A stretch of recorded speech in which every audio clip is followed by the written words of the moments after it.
Hi everyone, this is Susan at Daisy Chain Sanctuary. Sorry I'm a little bit late. I had some technical difficulties. But I'm here with Boots. As you can see, he's right here. And I have his grain and Daisy's grain and the goat's grain. We're going to give them their grain first. And then we're going to introduce Boots and talk about a few things and give him a grooming session.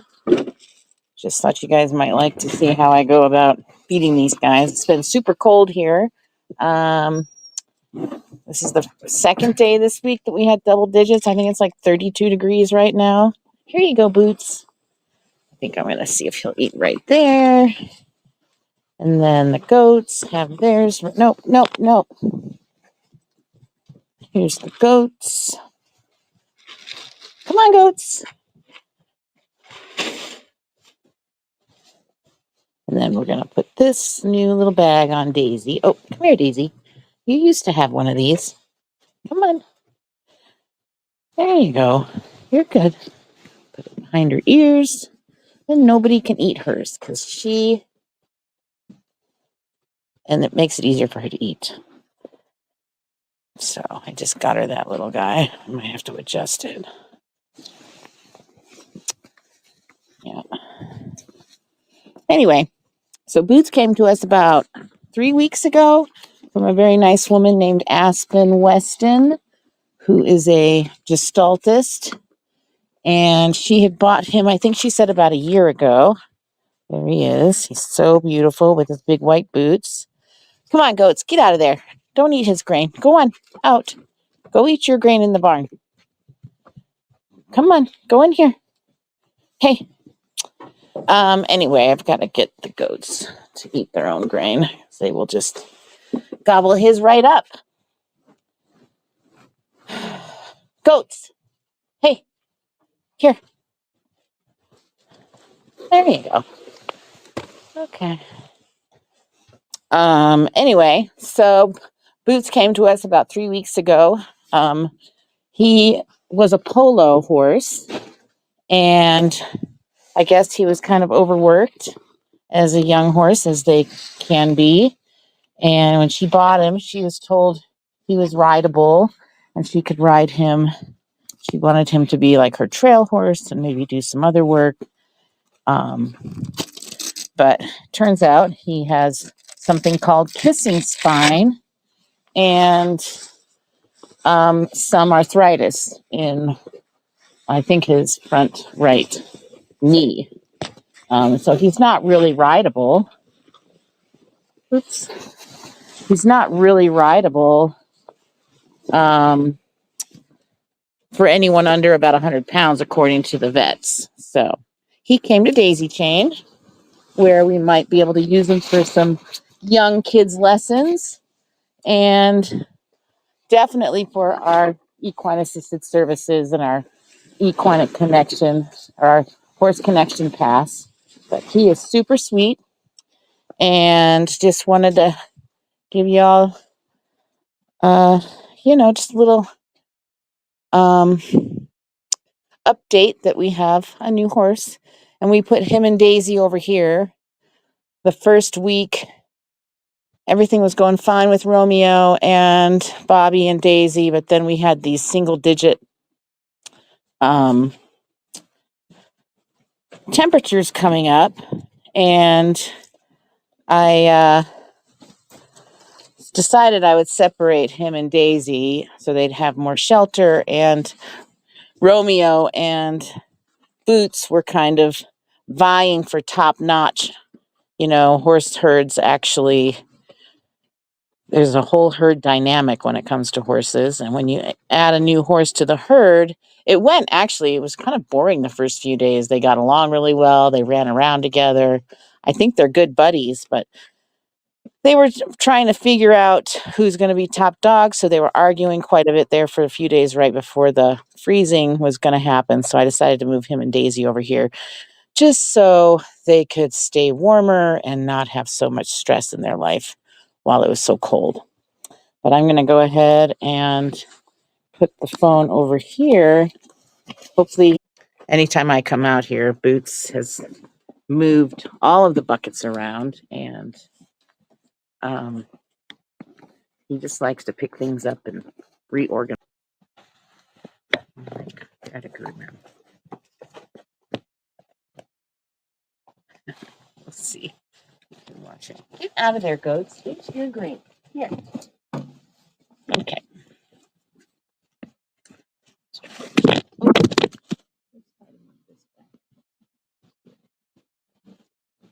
Sorry about that.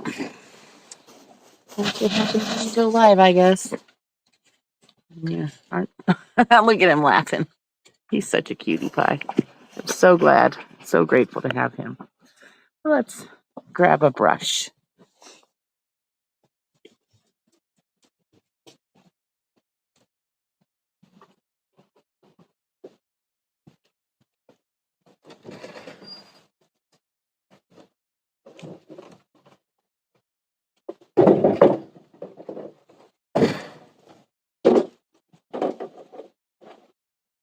So, usually for the first few weeks, I just try to let the horses just kind of get used to each other and see how they're going to connect. And it went fairly well. I was pretty happy with how things were going.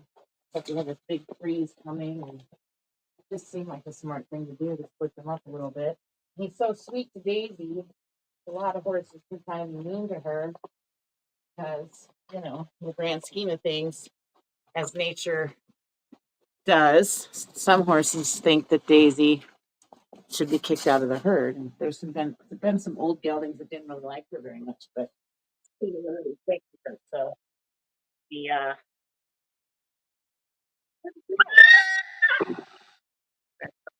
my phone is ringing. I'm trying to stop that. He's whinnying because there you go. Oh, there we go. He came over here. He's eating the goat's grain because they were helping eat his grain, and the horsey sound scared him a little bit. He's like, there aren't any horses over there. That's okay though. I'm using them right here. I'm using a curry comb here just to give him a little bit of a massage. Try and steal Daisy's grain, but he can't because she has a bag. See, that's the whole idea. Nobody can steal her grain. Love it. It's working. And it's easier for her to eat. It gets cold up there for her. So she doesn't have her wiggle on her nose. She gets to eat her grain. Get to the good old curry comb, and then I'll do a little brush. Hand brush, which is kind of a hard bristle brush, and then a soft brush. I like to do both at the same time.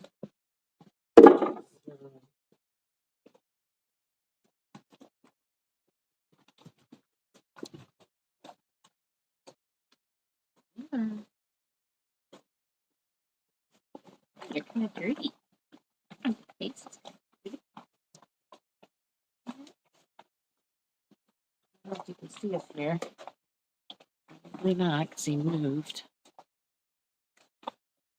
There we go. Anyway, he's a super sweet horse. I'm really glad he's here. We haven't really been able to do much with him, but brush him and hang out. Watch how he connects with the other horses. And he is super sweet to Daisy. Like I was saying, there have been some big geldings that have kind of been really mean to her. Like right now, he's trying to steal her grain. And he can't because she has the bag. But she told him so. We just told him to leave her alone. I wanted to watch right out here when this was happening too, just to see how it would go. Because I'm done. Leave me alone. Have some water. I'm excited about getting groomed. Seems like you might be kind of happy to not have a blanket on.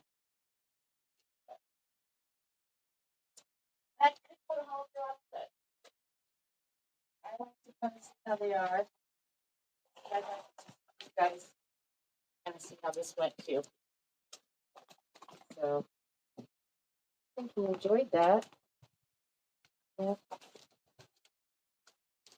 There you go. Anyway, the other thing I wanted to talk about was this entrepreneur of impact. I am been nominated to be on this Entrepreneur of Impact, which is kind of exciting. I didn't even think that it would come to anything, but I'm 10th in the running with about 75 people in my group, and I'm 10th. So if you have any interest in voting for me or checking out what the Entrepreneur of Impact is, I do believe that our mission and what we do with the horses here is something that is very impactful. I think that spending 30 minutes with a horse can change your life. And one of our programs called the Horse Connection Pass is very impactful to kids, adults, and the elderly. They can come out and groom a horse, lead a horse around, and be much happier when they leave than when they got here. And we have about 20, we have about 50, probably 14 or 15 current clients that are coming. Some of them are older, some of them are kids and the mom or kids and the dad that take turns. And it's just a great thing. So it's kind of something more novel. I don't know if a lot of people do anything similar, but the therapeutic benefits of spending time with a horse are just out of this. Like, people just don't get it until they've come out and done it. So if you have the opportunity, or you live in the Colorado or near Boulder, Colorado, and want to reach out and come out and meet some horses, check out our Horse Connection Pass on our website. Or if you're not in Colorado, I recommend reaching out and seeing if you can find a way to spend a little time with a horse, because they make us happier. And there's a lot of science behind it, and I'm going to talk about that in another video. So I thank you for being here, and